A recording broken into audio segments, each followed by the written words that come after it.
Should we get started? Let's do it. All right, let's do that. And I'll just let people in while we're going along. So first of all, I want to welcome everybody here on behalf of the 4 town committees, Henniker, Hopkinton, Warner, and Concord. I want to welcome the 4 candidates and thank you for your participation and your courage. It's an important thing to do. And it's great that we have such wonderful candidates tonight.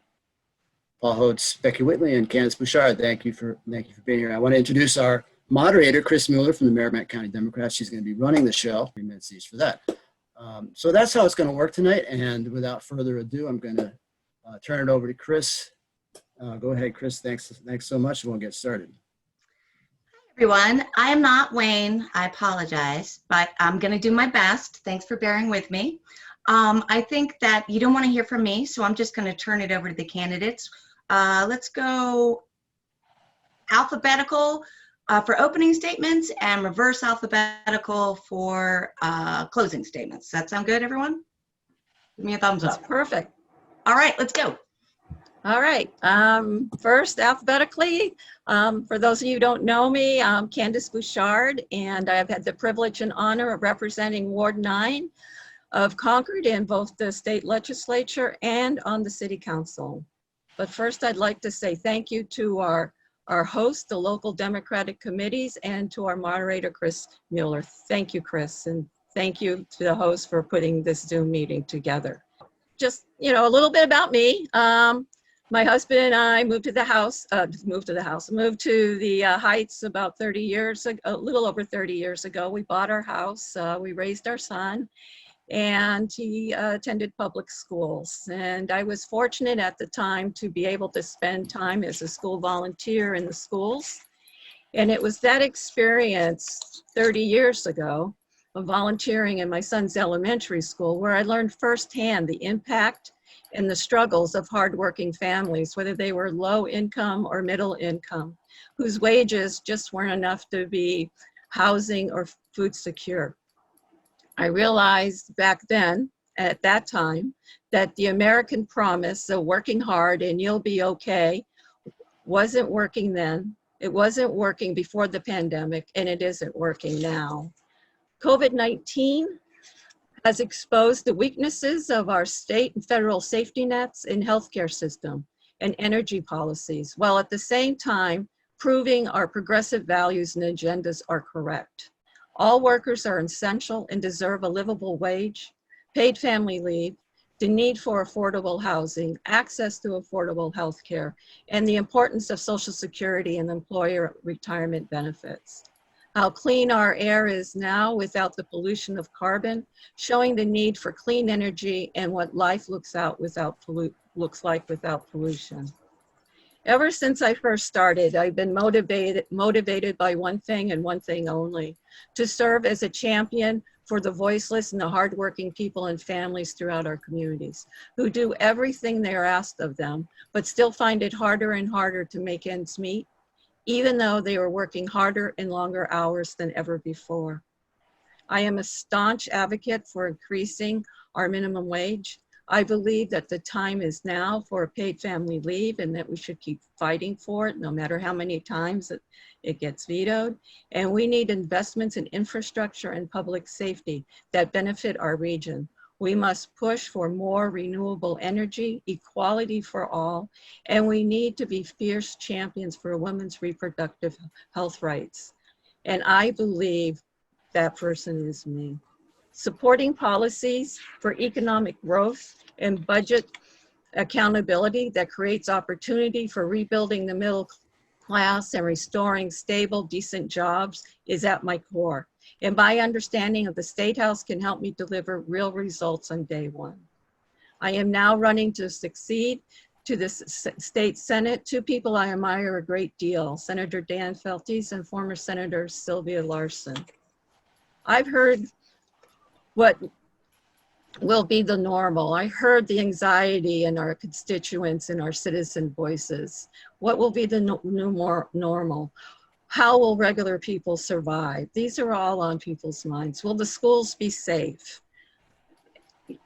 What businesses will be open? Will the business I worked all my life to build, how will that will that be there when this is all over? I understand that these are anxious times and that the economic need is great. I also understand that state revenues have drastically fallen, an expected $500 million shortfall. Please know I will have your back. My priority will be working to protect families, workers, and small businesses from devastating budget cuts. I have been there for you in the past, I have been there for you in the present, and I'll be there for you as your state senator. And thank you very much, and I do appreciate this opportunity. Thanks, Candace. Paul. Hi, everybody. I'm really glad to be with you and appreciate this opportunity. This is a great idea. I only wish we could be together in person because there's nothing like human contact. I want to commend my very worthy opponents, Candace and Rebecca. This is a vibrant pandemic era primary. It's good for democracy. And I know that it poses challenging choices for voters. I want to start with a story that goes pretty far back for me in terms of why I got into politics in the first place and why I'm running now. When I was a kid, getting ready to go to high school, my little brother was diagnosed with cancer. And it was at a time when treatment was difficult. And I had some personal challenges going to high school. And when I got into high school, my parents were spending their time trying to take care of my brother. And I was bullied in high school relentlessly by a group of my fellow students. And it was frankly terrible. And my parents were otherwise engaged. They were trying to save my brother's life, and the people in school weren't doing much to help me. And I got through it, but at the time there was nobody to stand up for me. I was alone. And it left a deep impression on me about what it means to not have somebody to stand up for you when you need a voice, about what it means to be alone when you're facing challenging circumstances. And so as I went on in college, I determined that I was going to do something about that so that nobody would ever have to face, if I could help it, what I faced as a kid in high school, when high school is difficult enough as it is. So it set me on a course, ultimately, whether in law school, with my creative endeavors as a songwriter, and ultimately to the US Congress, to stand up for people who needed a voice, to be a champion, a fierce champion for those who needed someone to stand up for them. So here we are in this crazy time of a pandemic. There is nothing certain. When whichever one of us is elected to the state Senate, we're going to be facing completely unprecedented circumstances. 11% unemployment, businesses shuttered, people losing their health insurance because they've lost their jobs, a governor who's vetoed 22 bills so far, bipartisan bills, who stands against women's choice, who stands against climate change because he's a denier. And we're going to be filling a seat that's a leadership seat in the state Senate. Sylvia Larson and Dan Feltes have set a very high bar. We are in unprecedented, uncertain times that require strong voices and real leadership. In Congress, it led me to make sure that healthcare was the first thing I tackled, and I wrote and passed Michelle's Law. That brought health insurance coverage to more than 6 million people and thousands of people in the Granite State. It led me to create the Northern Border Regional Commission, which has brought more than $40 million in economic development to the North Country and has helped the entire state. It's because I have a creative side I have always said I bring my whole brain to the task, left brain and right brain, and we're going to need creative solutions to deal with the incredible, difficult choices we're going to face with a $500 million budget deficit. And our priorities have to be saving lives, rebuilding the economy, and making sure that New Hampshire is prepared for a future where we can meet the uncertain future with new systems in place, with a robust public health system that doesn't leave people behind, fixing the challenges to our school funding, making sure that women's reproductive rights in New Hampshire are secure, dealing with social and racial injustice that is now not just of the moment, but a lifetime of work that needs reforming police and the justice system and the systemic racism that even in New Hampshire is a real challenge. It's a challenge that we must face if we're going to have equity and fairness and justice. So in these uncertain times, I think that experience as a legislator, as a lawyer, as a community leader, focused on the future is what we need to make sure that we can move New Hampshire forward to a brighter future. Thanks. Thanks, Paul. Hi, everyone. My name is Becky Whitley, and I'm really excited to be here. I really admire both my opponents, Candace and Paul, and I'm very thankful to the community members that put this together, Tony Kaplan, Amy Metcalf, Alice Chamberlain, and Ryan Buchanan. Thank you all for putting this together. So I'm running because I want to be the voice of working parents in the New Hampshire Senate and the voice for the next generation of Granite Staters. So I'm a native Granite Stater, and my roots and future are firmly in New Hampshire. I was born in the Peterborough area, lived in Concord right out of law school, and now live in Hopkinton with my husband, Stephen, and our 6-year-old son, Jackson. I went to public school throughout and then college with the help of scholarships and financial aid. I put myself through law school and returned to New Hampshire to dedicate my career to fighting for opportunity in our state. Right out of law school, I was a staff attorney with the Disability Rights Center in Concord for almost a decade. I helped families navigate our healthcare system to receive critically and necessary care. I worked hard to break down barriers for my clients, but also developed a profound understanding of the significant gaps in our chronically underfunded and uncoordinated systems. After my son was born, I worked with the Environmental Defense Fund as a grassroots organizer and climate advocate for Moms Clean Air Force. I also served as the secretary for the Hopkinton Recycling Committee for many years. And this is how I developed a know-how to really fight for clean and renewable energy solutions, zero waste policies, and improved renewable energy and efficiency programs in New Hampshire. Most recently, I was the policy director for the Children's Behavioral Health Collaborative. There, I worked with elected officials at the State House from across the political spectrum to push for reforms and improve access to essential healthcare services and education services for our most vulnerable children.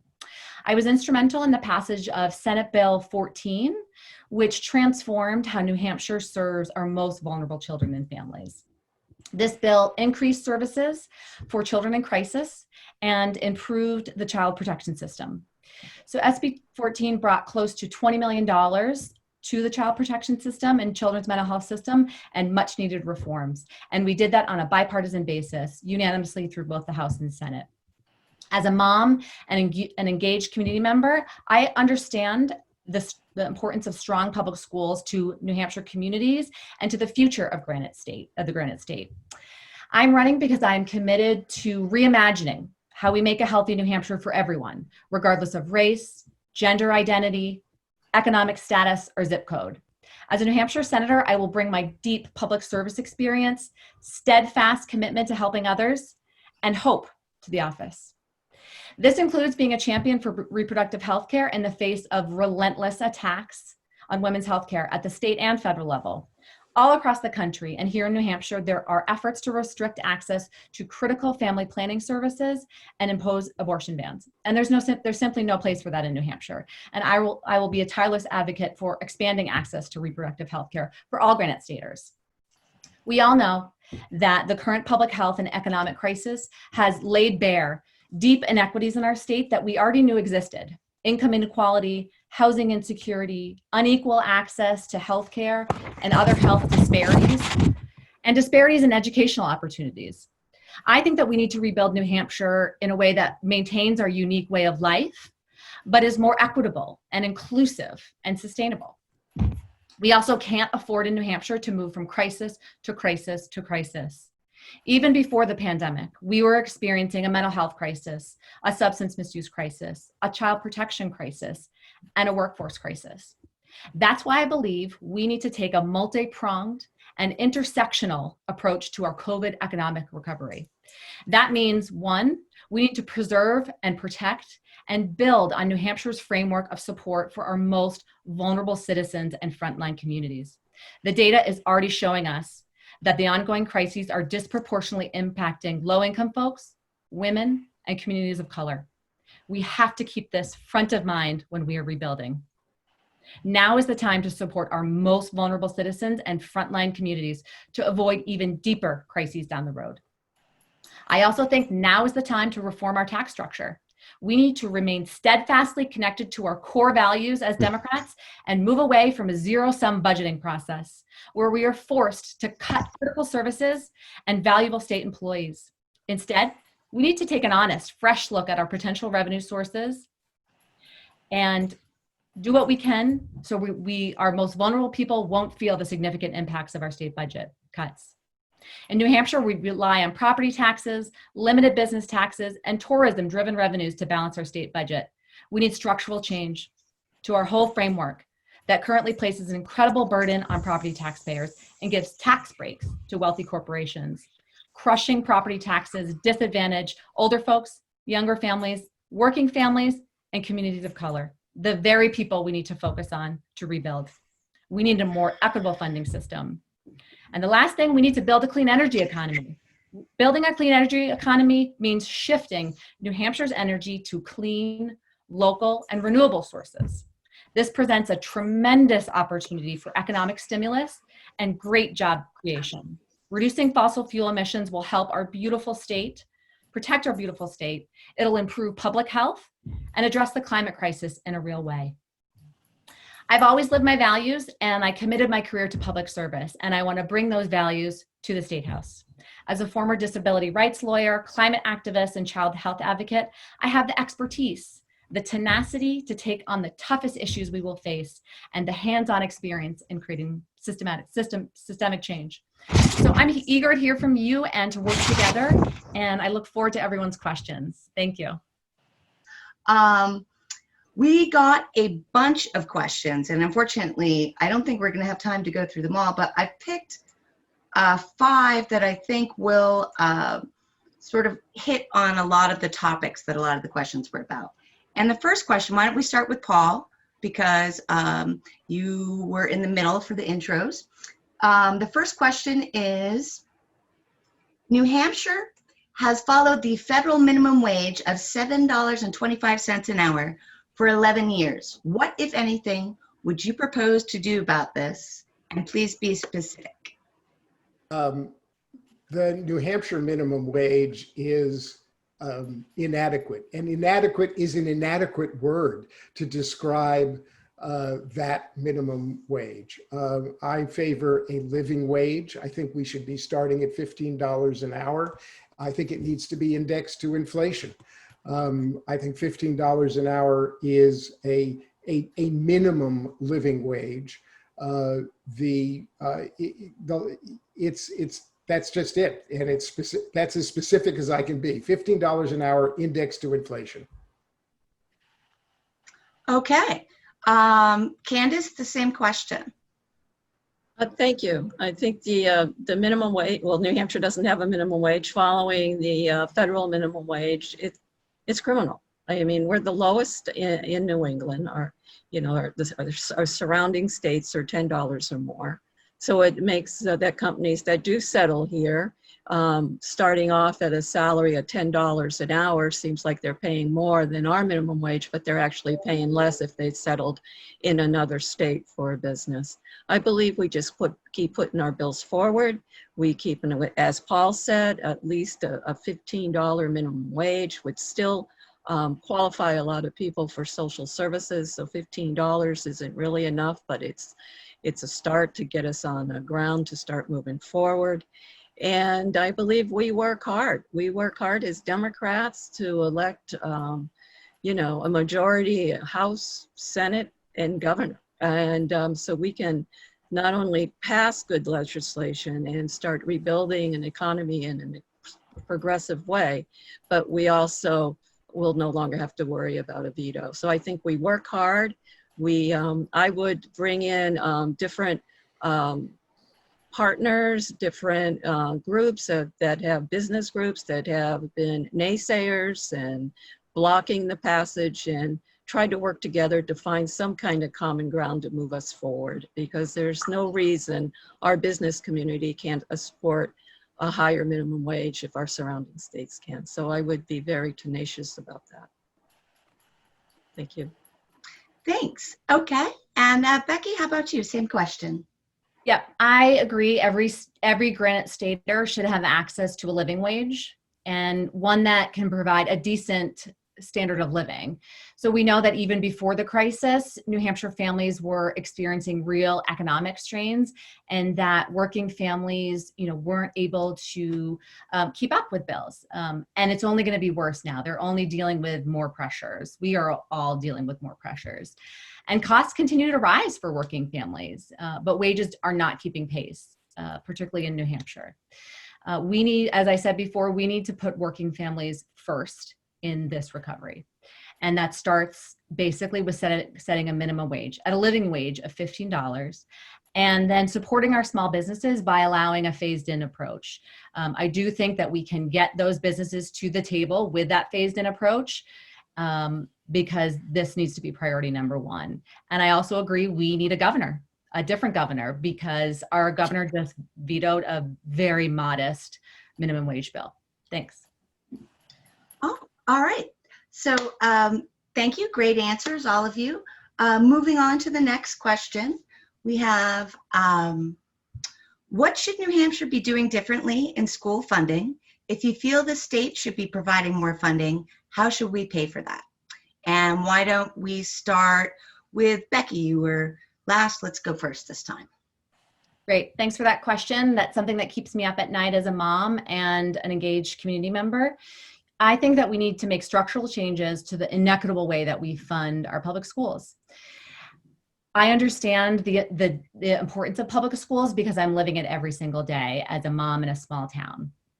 I have a front row seat to the challenges we're facing here in New Hampshire. Public education is supposed to create equal opportunity, but our current funding system actually embeds disparities by its very design. New Hampshire has always had a deep commitment to local schools and local control and a long history of committed educators.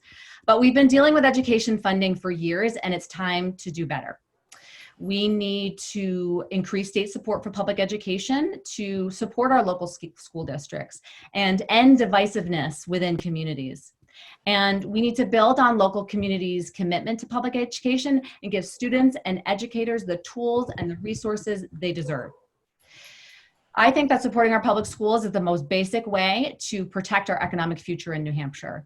Public schools play a central role in New Hampshire's ability to attract skilled workers and young families to New Hampshire.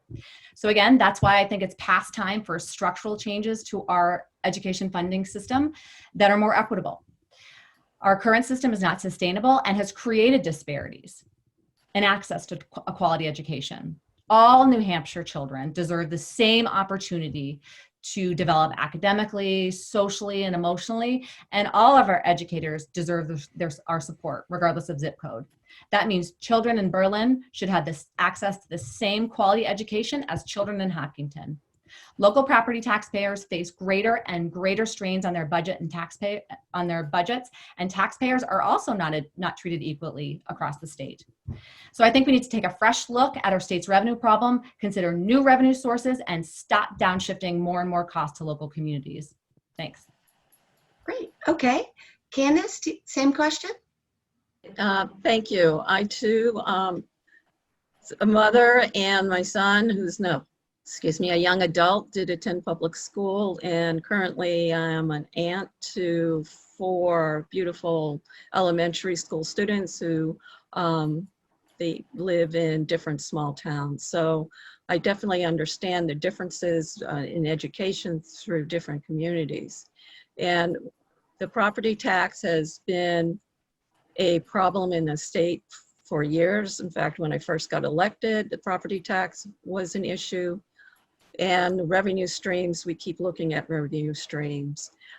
What I would hope and what I know is happening is Representative Dave Luno and Representative Mel Myler. They have been chairing for the year. They have been working on an education commission that is looking at the inequities from one property-rich town to another town, and coming up, I think, with some actually solutions and some reports for us to look at if, if I'm fortunate enough to get elected. And I think I'd like to wait for their report because I know they're doing a lot of studies, and I know they have, they're working with the DRA, the state's revenue department, to get some real data on how we actually tax people and what's the real cost of education per student.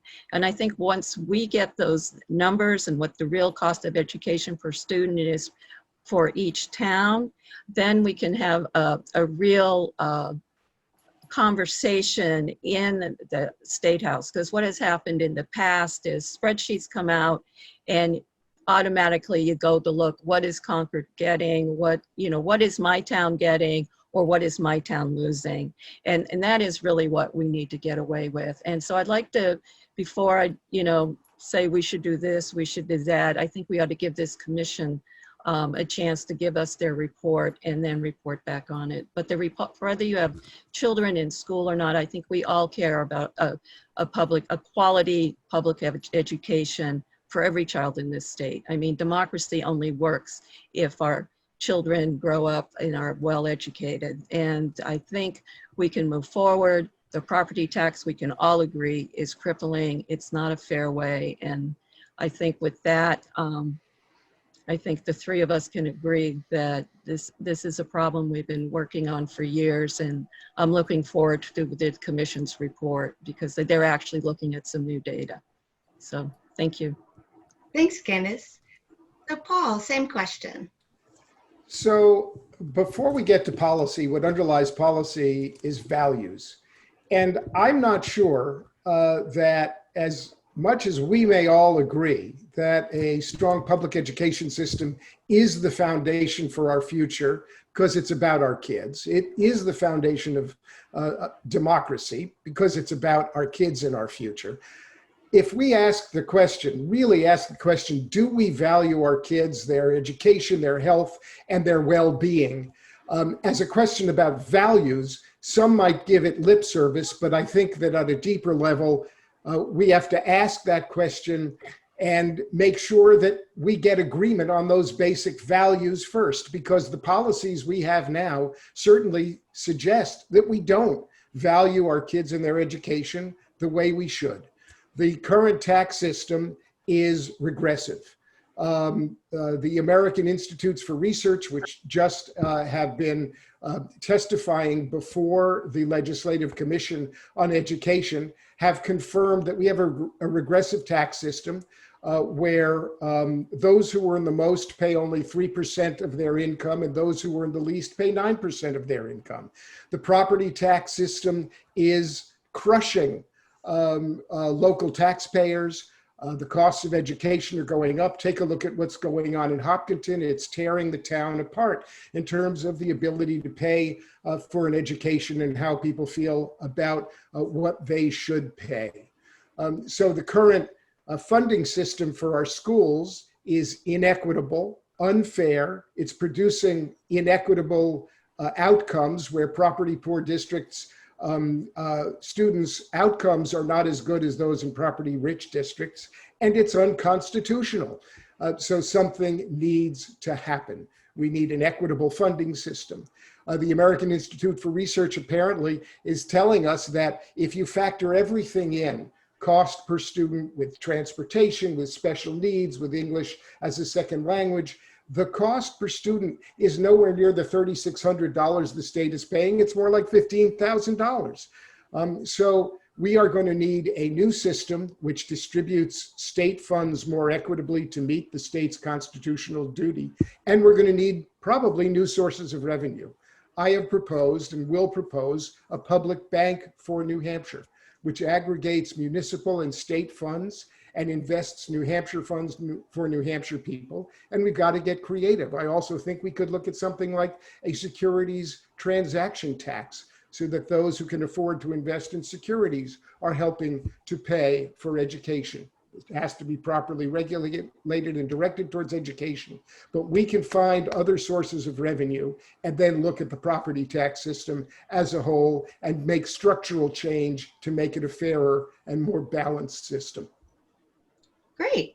Thanks, guys. Okay, so the next question I've got for you three, and let's see, I don't think Candace has started yet, have you? I don't think I have. Okay, let's go with you first.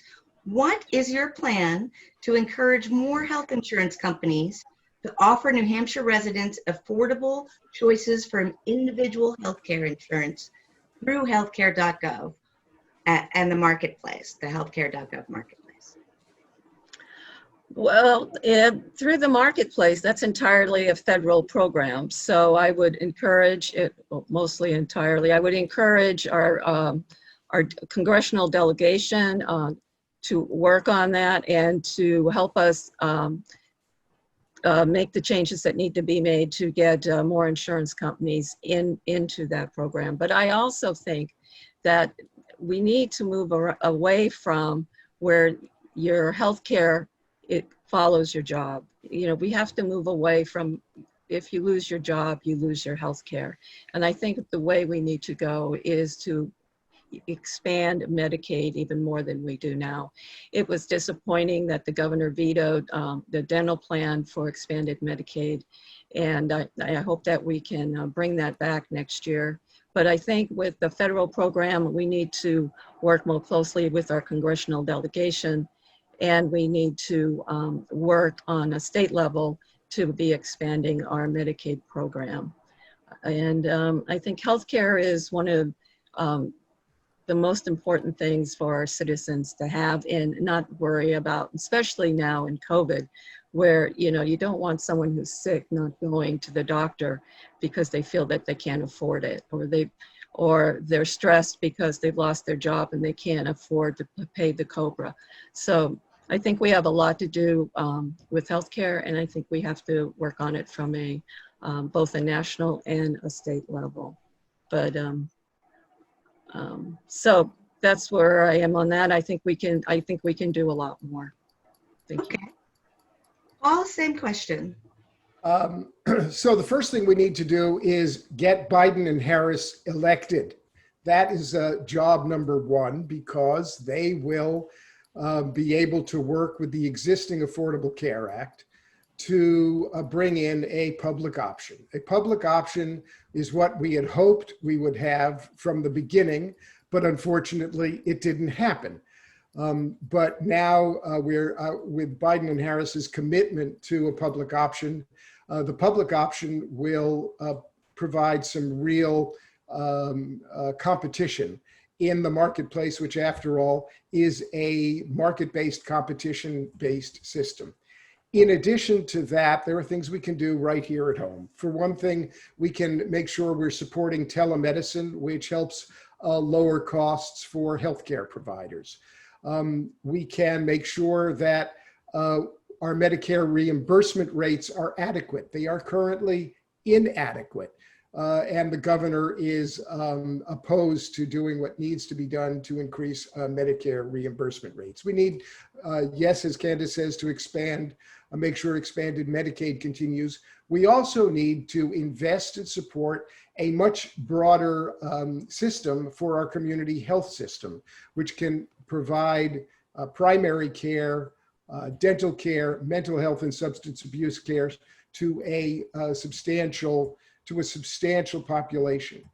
Beyond that, we need to take a look at healthcare as an integrated as an integrated issue so that we are creating conditions of health which lower everybody's costs for healthcare in an integrated way.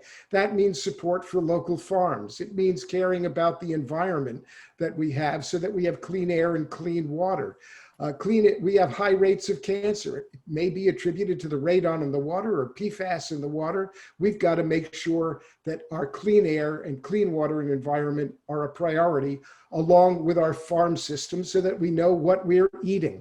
It's a long-term approach to dealing with healthcare, but it's critical to make sure that we're bringing the costs of healthcare down. And that would provide some incentive for additional health insurance companies to come in to the federal marketplace. I know a little bit about working in Washington. I know a little bit about working with members of Congress. I think I'd establish good relations to make sure that we can do what we need to do for New Hampshire down in Washington. Great, thanks, Paul. Becky? Thanks. This was an interesting question. And, you know, I think sort of fundamentally, I do think that healthcare, including mental health and substance misuse services, should be a right for everyone, not just those who can afford it. And in New Hampshire, we can and must do better at making it easier for uninsured and underinsured folks to gain access to quality and affordable healthcare. So too many families that we know are struggling with the rising cost of healthcare and prescription drugs. And I am absolutely committed to doing what it takes to removing those barriers to quality and affordable healthcare, to reduce costs and to simplify access. I have experience with trying to navigate how complicated the process is for so many people, and especially for our most vulnerable communities. So interestingly enough, New Hampshire actually has applied and received approval from the federal government, from CMS, for a 1332 waiver. And this is a new opportunity from the federal government that will go into effect in January. So as a result of this waiver that the state has received, more consumers in New Hampshire may have coverage. Consumers are expected to see lower premiums, and New Hampshire will have access to federal funds to cover a substantial portion of state costs for the reinsurance program. So this is incredibly important for New Hampshire to stabilize costs, to stabilize the marketplace. As we know, folks are going to be losing jobs, losing employee-sponsored coverage, and moving into the marketplace. So this is an important waiver that our state has received approval for. My background is in health policy. This is like where I live, in the weeds. So I think this is an important development. I did also want to sort of point out another, something that our governor fell down on recently. There was a bill, HB 685, that would have helped reduce inequities in reproductive health care by ensuring coverage and removing the financial barrier that prevents some women from making their own reproductive choices and their own decisions. So this access to reproductive health care and health care in general is critical as the Trump administration is working to dismantle many of women's health services protected through the ACA. So if New Hampshire doesn't act to protect access to abortion and other reproductive health care, then we are at constant risk of federal attacks on our health care. And our governor just vetoed that bill. Okay, just under the buzzer.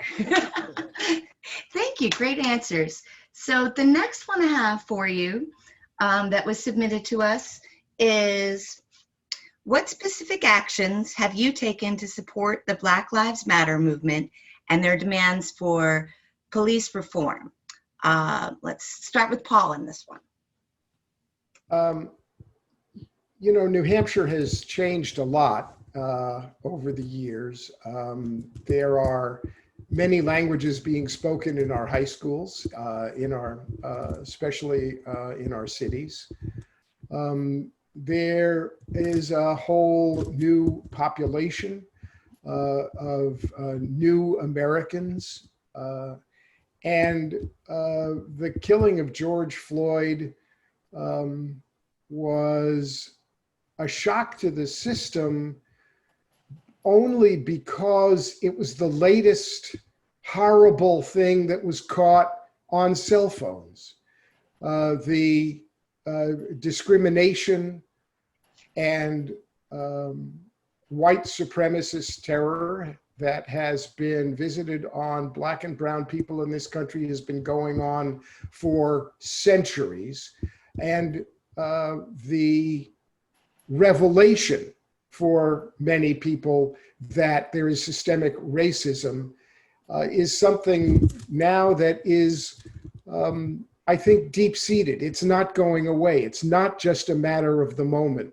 It is something that is critical to fulfilling the promise of America, and systemic racism exists here in New Hampshire. I saw it as a defense lawyer when I defended a young Black man in Concord who, with his white girlfriend, was at home when the police came to the door. They knocked on the door. They said, "There's a noise complaint." He said, there's no noise here. They burst through the door. They knocked him to the ground. They handcuffed him and took him away and charged him with the trifecta of disturbing the peace, resisting arrest, and assault on a police officer. I defended him at a jury trial and got that case dismissed. So I've seen here in New Hampshire what can happen. And I say this without suggesting that all police are bad, but there's much work to be done. It's a really important moment for us. So for my part, Pego and I have been to the Black Lives Matter rallies. It's important to show up, and this is something where showing up and getting out on the streets is important to lend support. As a white person, I've got a lot of self-education and self-reflection to do. So I have, there are books on my nightstand right now that are, I think, really important. I'm reading Me and White Supremacy by Layla Saad. I'm reading Stamped, A History of Racism by Jason Reynolds and Ibrahim Kendi. And I know that, I mean, along with issues around white fragility, personally, I've got a lot to do to really understand the way in which my white privilege has affected me and my outlook on these issues. As a state senator, as a lawyer and former prosecutor, I know where to look in terms of our police force.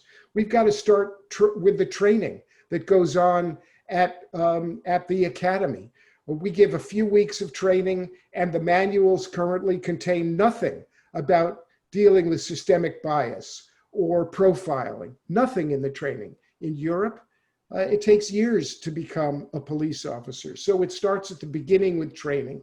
It starts with requiring body cams for all the police. It requires demilitarizing the police. It requires training for the police force in bias and monitoring.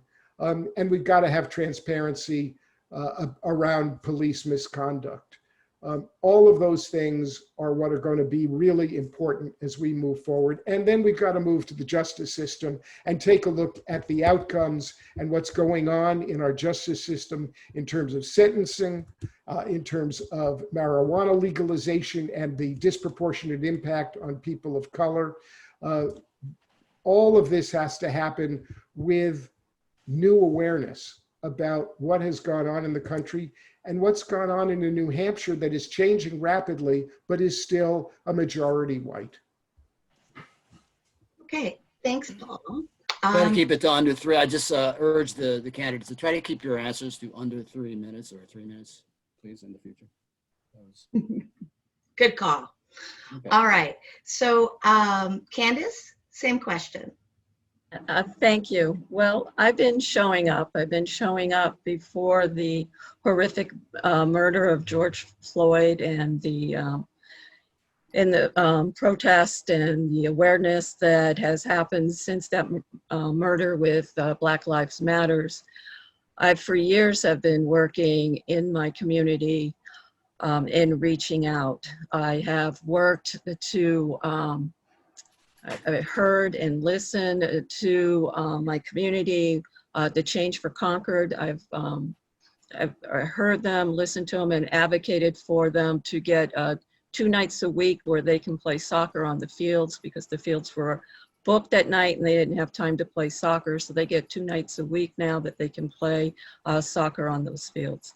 I heard and listened to them when they wanted to have a coffee house at the new citywide community center, and they could not afford the rental fee.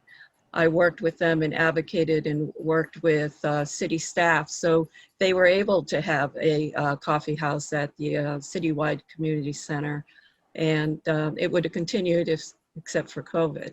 I've worked for years to build that, started 20 years ago advocating for that community center, which now finally got built, which has a gym, a multi-purpose gym, a meeting place.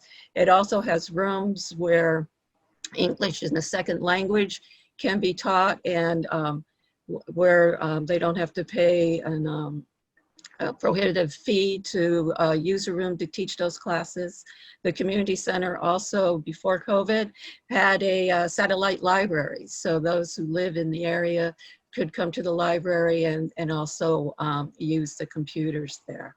I have worked with the new American Africans before George Floyd and after. I have attended the rallies. I have gone to the vigils. I have gone a couple of Friday nights ago. I went to a talk that they organize on diversity and culture. I participated in that. I have constantly been reaching out and listening and hearing what the community hears and where our faults are. Change for Concord had an evening one night where they had people who attended call their city councilors and other elected officials. I got a call, and through that call, I found out exactly how a citizen who is not happy with something the Concord police did, and how you do a citizen's report. And I brought that up at the public safety committee that I sit on, and that we have been meeting and going over Concord police policies. And we will be addressing how the citizens report what they feel was some unfair practice with Concord PD, and hopefully to make that a little bit more, make that more transparent. I also met with the caller, and I asked to meet with the 2 young women who called me. They were not able to meet with me, but they sent 2 of their friends.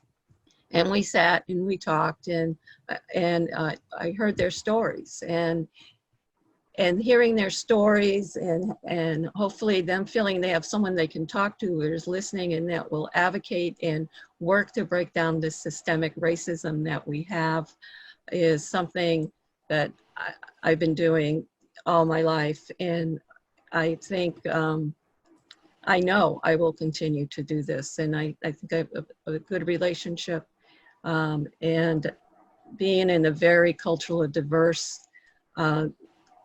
area, and the city becoming more culturally diverse. You know, I try to frequent the businesses that our new Americans have, whether it's the market on Loudon Road, Kathmandu, and the little restaurant they had in the back, or going into another market on Main Street.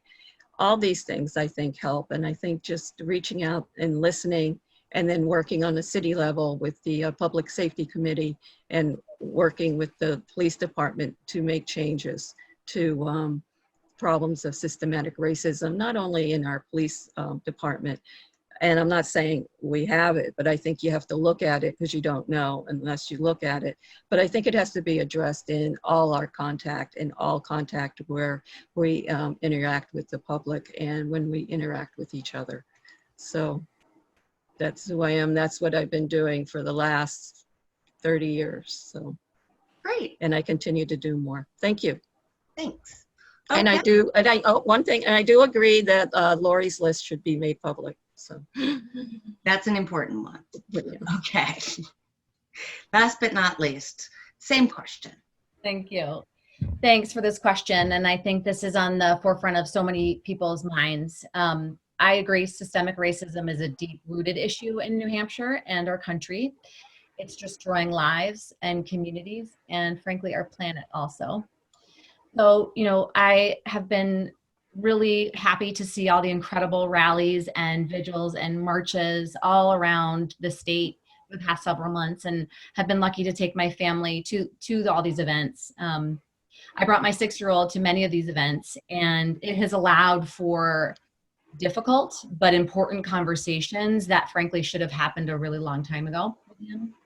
And I mention this only to share that it's because I have so much more to do as an ally and as an anti-racist, because I want a different world for my son and for all children. And so I will continue to read and learn, because it is my obligation as a white woman to actively confront racism and strive for justice and safety for everyone. And I think a big part of that is listening to our Black and Brown community members and taking their lead. So one thing that has really struck me about the recent marches and rallies and vigils is that it really is our students and our young folks that are leading this movement.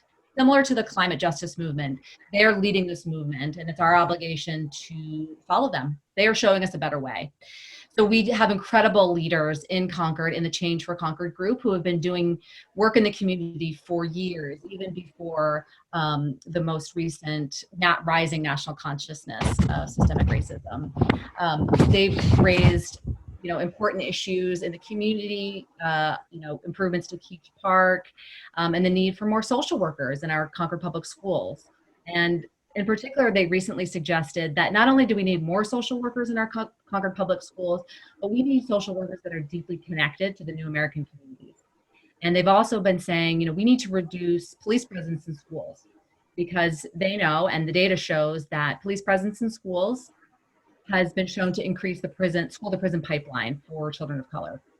So beyond words and conversations and rallies, I'm absolutely committed to, as a New Hampshire senator, to push and support legislation that supports communities of color and works to overturn an oppressive system. So this is multi-pronged, and I will sort of try to tick through as fast as possible, but it's criminal justice reform and supporting bail reform. It's legalizing, regulating, and taxing cannabis with common sense policies to advance public health. It's tougher laws that govern misconduct for police. This is the lawyers list thing that absolutely needs to be public. We need a police registry for misconduct, mandate reporting for use of force incidents, and ban racial and religious profiling. Also, we need to demilitarize the police academy. We need increased training for law enforcement and implicit and racial bias, mental health awareness, conflict de-escalation, use of force, and an officer's duty to intervene when another officer is misbehaving for all law enforcement. I also think we need to invest in our communities rather than increasing police budgets. And this is, again, multi-pronged. So I've committed my career to justice as a disability rights lawyer, policy advocate, and a climate activist. So in particular, my work most recently with the Children's Behavioral Health Collaborative has focused on education reforms to support our communities of color, and in particular address health disparities. But there is more work to be done. So we worked really hard to reform New Hampshire's school discipline laws, because we saw from the data that there is a disproportionate use of exclusionary discipline, suspension and expulsions on communities of color and children with disabilities. So we worked hard with our legislators across the political spectrum to reform our school discipline laws. And I'm incredibly proud of that work that was done with a broad coalition of folks. We also worked hard to ensure that New Hampshire students were protected from discrimination under New Hampshire law in our schools.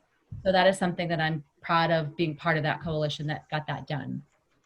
In particular, with the collaborative, we really worked hard to ensure that all students had access to appropriate mental health and substance misuse services in schools through multi-tiered systems of support. We know that we have a lot of new Americans that are coming to New Hampshire, and that community needs additional support sometimes, especially when they're first coming to the United States. So that work of building up multi-tiered systems of support in New Hampshire is something that I'm incredibly proud of and will continue to push forward. I've done a lot of work in juvenile justice too. This was a very important piece of my work in the Disability Rights Center way back when I was a baby lawyer. We worked to expose some troubling use of force on children in the Sununu Youth Services Center down in Manchester. Now, these kiddos most often end up in kid jail, essentially, because of an unmet behavioral health need. And disproportionately, there are more children of color in that institution than white children. And so I worked to build a community-based system so that children don't have to get sent away. They don't have to fall through the cracks, and they don't have to get sent to institutions like that. They should get supports in the community when they need it, and we should be supporting their families. So this is something that I continue to work hard on, something that I believe in, and something I believe that we can address in New Hampshire and that we can fix. And I'm excited that there's a lot of energy around this issue, and there are folks working really hard on it, and I'm happy to be a part of that. Thanks. We did get one question for the from the audience that I think that we can answer very quickly. Show of hands. Who intends on taking the pledge? Anyone? Okay, moving on to the next question. Let's see here. What would be your top priority when you go to the Senate? Now, let's start with you, Becky. Please be aware that I have sent Anthony a lot of emails, so he can't quite keep you to that time period. So try and keep it in that 2 to 3 minutes, okay? Okay, will do.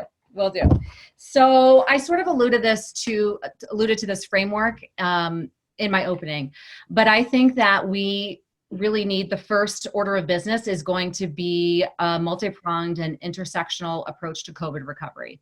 And so what we need to do first and foremost is to protect the safety net for our most vulnerable children and families and our frontline communities. There was a lot of work last session to start rebuilding the prevention framework that was decimated. So it was decimated actually back in 2008 when Republicans used the recession to make massive cuts to the framework of support for individuals with mental health and substance misuse disorders, for vulnerable children and families, and we cannot let that happen again. So that is priority number one. Again, we talked about reforming our tax structure and supporting public education. That's a priority. And again, as a mother of a young child who is going to inherit our state and this country, we need to take significant action on climate and build a clean energy economy. And that is a huge opportunity for economic growth in New Hampshire, and something that there is plenty of room to make progress on in New Hampshire. We need to drive innovation in the clean energy economy, and that will also create jobs. Was that short enough for you, Chris? Thank you. Very good. Okay, next up, Paul, same question. What would be your priority in the Senate? So in the short term, in November, we're going to have to save lives and rebuild the economy. The COVID will still be with us. I don't think we're going to have a vaccine. We're going to be facing very challenging decisions. Schools have not had good guidance from the governor in terms of opening. Concord is going fully remote.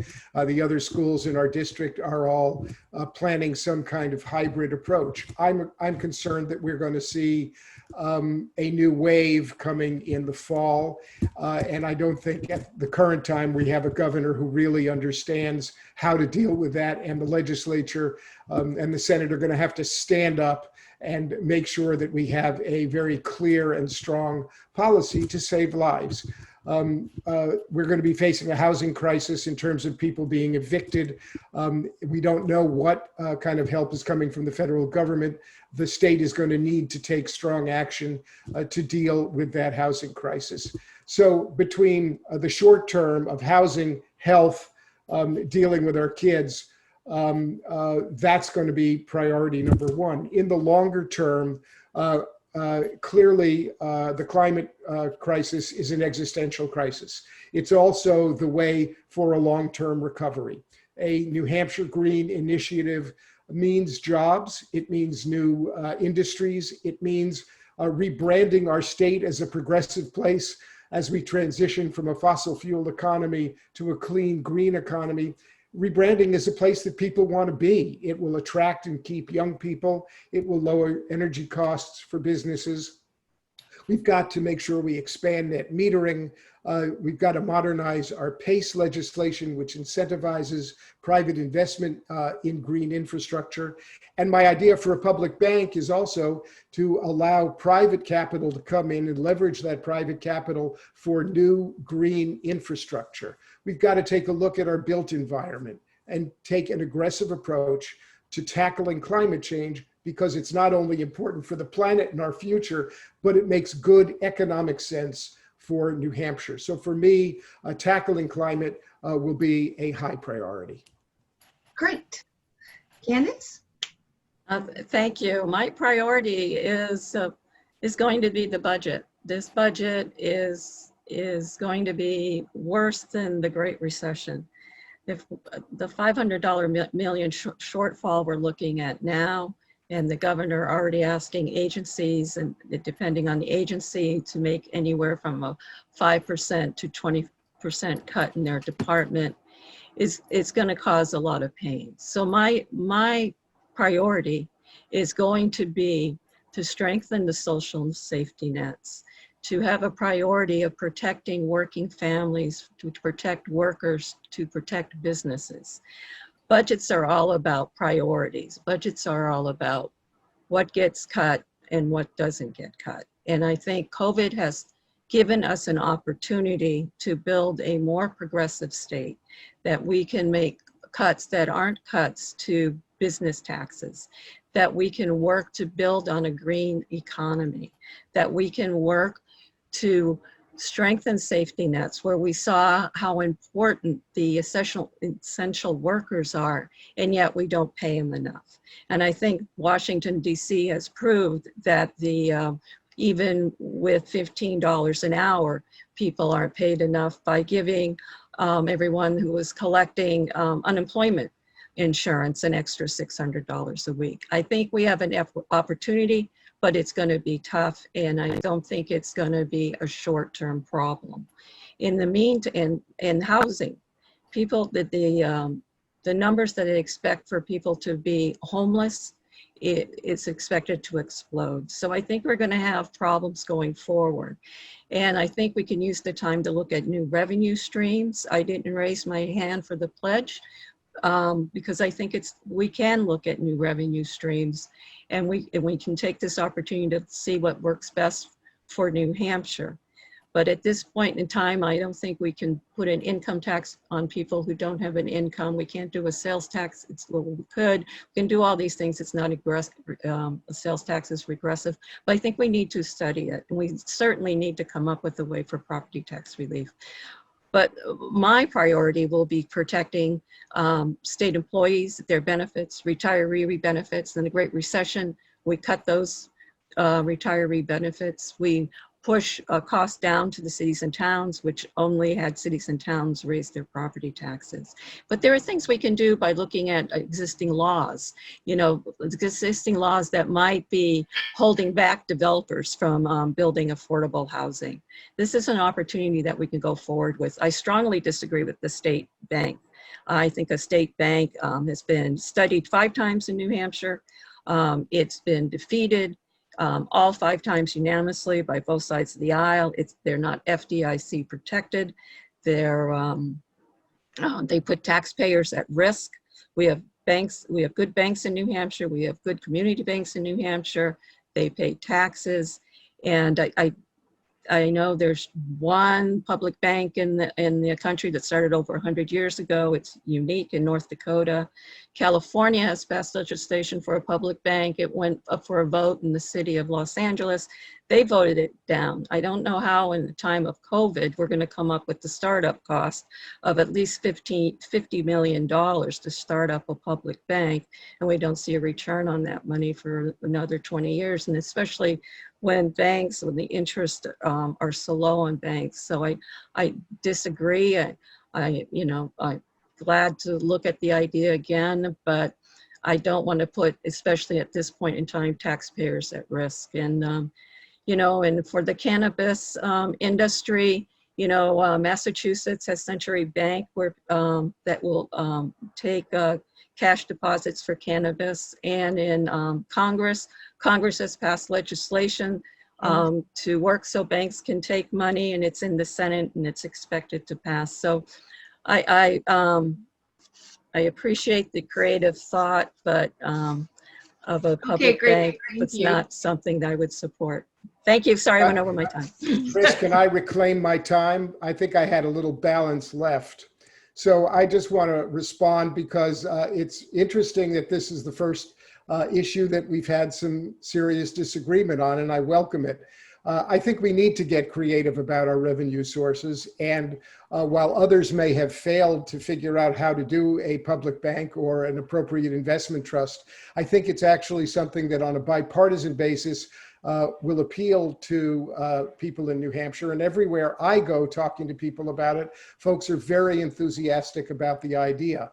There are ways to do it right that I think we can do in New Hampshire with an appropriate study and approach. And not only will it aggregate state and municipal funds, it's not necessarily a bank for individual deposits. It can leverage private investment, and it can also serve as a place to bank cannabis funds, which when we legalize it, and we ought to legalize it because it's inevitable in New Hampshire, I don't want to be sending our funds to Massachusetts. I want them banked in New Hampshire, and a People's Bank of New Hampshire here in New Hampshire can do that. So I think we have to explore every creative option, and when you're thinking of ideas and approaches, you don't shoot them down before you get a chance to work on them. Thanks, Paul.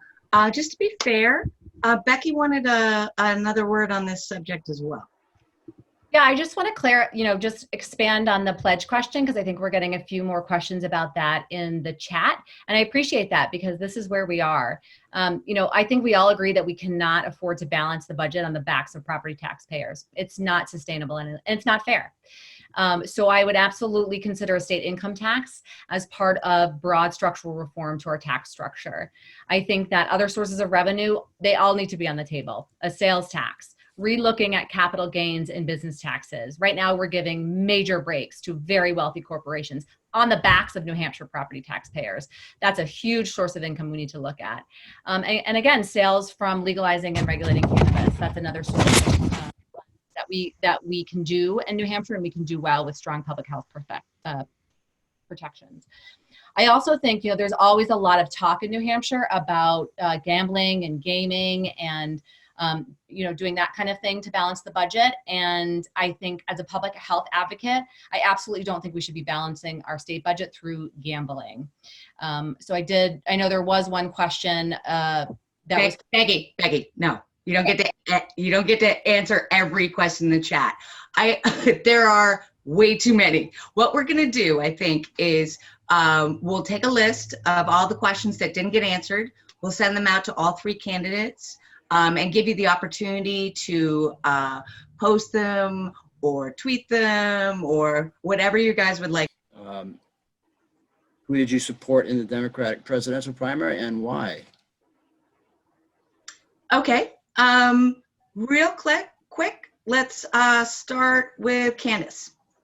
I supported Amy Klobuchar. I supported Amy because I believe she was persistent, she was practical, she was effective, she was a good leader, she got things done, and she also has a piece of hair that always falls in her eyes. And I liked those qualities, and I liked how tenacious she was, and I thought she would have been a very good president. Great. Oh, how about you, Paul? Well, I had a job for 2019 as the New Hampshire State Director for Mary Ann Williamson. Because I thought her ideas were deep, and she was talking about healing the soul of the nation. And when that job ended, I supported Joe Biden because I thought that he was the most electable, and I also thought that he got down to business about healing the soul of the nation, and that he was somebody who could bring us back together. Great. All right, Becky. So I supported Elizabeth Warren because I thought she was by far the best candidate, and because she was a woman. So both those combined, really spoke to me. She spoke on the campaign trail what it was like to be a working mother, what it was like to struggle to find childcare for her family. And that meant a lot to me. And it meant a lot to other Americans. She also has a proven track record of getting things done in Washington and a plan for everything, which I appreciate as a policy wonk, including comprehensive anti-corruption plans to get big money out of government, which has implications across the board, including for climate change, getting fossil fuel money out of Washington. And she also had the best plan for structural reforms to our national healthcare system, which I appreciated as a disability rights lawyer and a healthcare advocate, because we know families continue to struggle with rising healthcare costs and prescription drug costs. And Senator Warren had a plan for that. Her plan also included a thoughtful transition to Medicare for all, which was a chief concern of mine, particularly when we're thinking about transitioning our Medicaid beneficiaries with complex health needs to another plan. I think we really needed to do that well, and I think Senator Warren had the best plan for that. Thanks. Great. All right. Let's do another quick lightning round. One question that I saw fly by was, how would you reach out to Republicans? And Candace, let's start with you. I have a very strong record of reaching out to Republicans or within my own party on issues we may disagree on. And I think you can go back and look at my record. I've been very effective. I think reaching out, most of it is listening to their point of view, listening and hearing what someone who disagrees with your point of view, and trying to find common ground, even if it's something very, very small that you can start with. But it's respect, it's listening and hearing what the other person has to say. And I'm very proud of my record of even when I was in the House as a minority member, that I was able to pass legislation and get bills through. It's easier to do when you're a majority member, but when you're a minority member, you really have to have those relationships. And I think I have a strong record with that. And on the city council, where we're not party, but being able to talk to people and come together. And I will continue to do that. And listening and hearing and finding one small corner of common ground that we can build on, even if it's a state thing, Paul. So, anyway. Great. Okay. That leads nicely to Paul. Paul, how would you reach out to Republicans? People are people. When I went to Congress, I was elected president of the freshman class. And one of the things we did was we made sure that we had dinners that were bipartisan dinners, because there was a real lack of people getting together outside of the chamber. So reaching across the aisle was something I made part of my program. It was part of what I did in Congress. And in fact, the major legislation that I passed, I always had a Republican co-sponsor, lead Republican co-sponsor, and we worked together to make sure that we could get the legislation passed. So, the state Senate is a small body. There's 24 people. And what's really important is getting to know who the folks are, what their backgrounds are, where they're coming from. And the state Senate can act in a bipartisan way. And it's something that I think is really important. It's actually a tradition in New Hampshire, and it's a way to be able to disagree without being disagreeable, and starting to bring us back from this tribal cannibalism that characterizes our politics now. I think it's going to be really important to reach across the aisle. Great, thank you. All right, last but not least. Yeah, so no, this is incredibly important in New Hampshire politics, and it's really the only way to get massive reform done. And so, I have worked in the State House for the past 2 years as a lobbyist director for children's behavioral health. And the vast majority of the bills that I worked on were co-sponsored by Republicans. I have a good relationship with Senator John Reagan, who understands the need to increase supports for mental health and substance misuse. Sharon Carson, who's another Republican, who's a champion for children. And so what is important is to meet them where they are and what their concerns are. And a lot of the work is thinking through, what is going to save money for New Hampshire down the road. If we're going to invest in children's behavioral health or children's mental health or whatever policy, we need to be able to see that investment pay off in the end. And for me, investing in children is investing in the future of our state. Prevention supports children now, and you save money down the long run, and you're investing in the future of the state. So I talked to Republicans about the dollars you're going to save on prevention, and also about government accountability. We have incredible state employees in New Hampshire that are dealing with, significant shortages, and we need to be able to both hold state government accountable, but also give them the supports that they need. And so those are things that, New Hampshire Republicans care about. And so something that, you can speak to them about. And so I think it is all about meeting them where they are and addressing those concerns. We passed Senate Bill 14, $20 million in a hotly contested, highly charged political situation where we had divided government with a Republican in the corner office and Democratic majorities, and we passed it unanimously through the House and Senate, and the governor signed it with a $20 million. All right, we're going to stay right here. We're at time. It's gone by so quick. Thank you all for putting up with our surprise at how many people were registering for this. We hope we were able to accommodate as many people as possible. But we're going to move to closing statements, and we're going to stay with you, Becky. We've got about 8 minutes left, so tell us your best qualities real quick. All right. So thank you. This has been really fun. And, this is why this district is so awesome, because there's such an engaged constituency. So just most basically, I've dedicated my entire career to helping others, for standing up for the issues that matter to Granite State families and that matter to my family. I love New Hampshire. And as your senator, I will work every day to make it the best place to live and work. I think it's time to demand bold and just change that translates our democratic values into meaningful action. And I think this requires fresh perspectives and deeply compassionate leaders who will bring a different type of experience to the table. And I think I can bring that experience. As a disability rights lawyer, a climate activist, and a health policy specialist, I have the expertise and the tenacity needed to take on these incredibly tough issues that we're going to be faced with, and to meet the trials of the moment while building New Hampshire in a better way, in a more equitable, inclusive, and sustainable way. Thank you so much. Thank you, Becky. Paul, your final statement? Yeah, thanks so much for organizing this, and thank you, Candace and Rebecca, for making this a very fun forum. I am passionate about getting to the state Senate and getting results for the folks who really need a champion. We're going to have a challenging time, and it's going to take somebody, I think, who's got experience in dealing with a crisis and a background that can both meet those challenges, but also focus on the future. I'm a lawyer. I'm a musician. I've been a community leader and a congressman.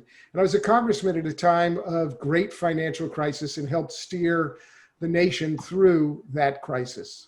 I'm up to dealing with the crisis we're facing now and helping to steer New Hampshire. And I also have a vision for the future that's a more inclusive, more just, cleaner, happier, better New Hampshire than we have now. This is a beautiful state. It's a state I love and I've given my life to. I've raised my kids here, and I'm ready to give back and serve with integrity and distinction. So I hope I can earn your vote. Please go to www.friendsofpaulhodes.com and be my friend. Thanks. Thanks, Paul. Okay, Candace, your final statement. Thank you.